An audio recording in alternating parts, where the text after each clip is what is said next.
হুম, দাদুর বাড়ি যাচ্ছি। দাদু বাড়ি যাচ্ছ? হ্যাঁ। সাহিল সাপনকে নিয়ে ওদের দাদু বাড়ি যাচ্ছি।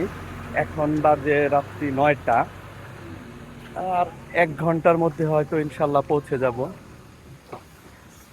সামনে বাসুলিয়া আছে, সেখানে একটা চায়ের দোকানে খুব ভালো চা বানায়। যদি দোকানটা খোলা থাকে তো সেখানে কিছুক্ষণ বসবো, চা খাবো, এবং চারদিকে পানি উঠেছে, সেটা রাত্রে কেমন দেখা যায় দেখাবো। আসলে এই রাস্তাটা রাত্রে যাওয়াটা একটু রিস্কি, কারণ হচ্ছে আহ, সামনে অনেক জঙ্গল আছে, সাথে বাচ্চা আছে, ওয়াইফ আছে।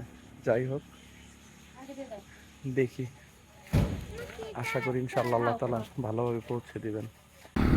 এখন রাত প্রায় 10টা বাজে।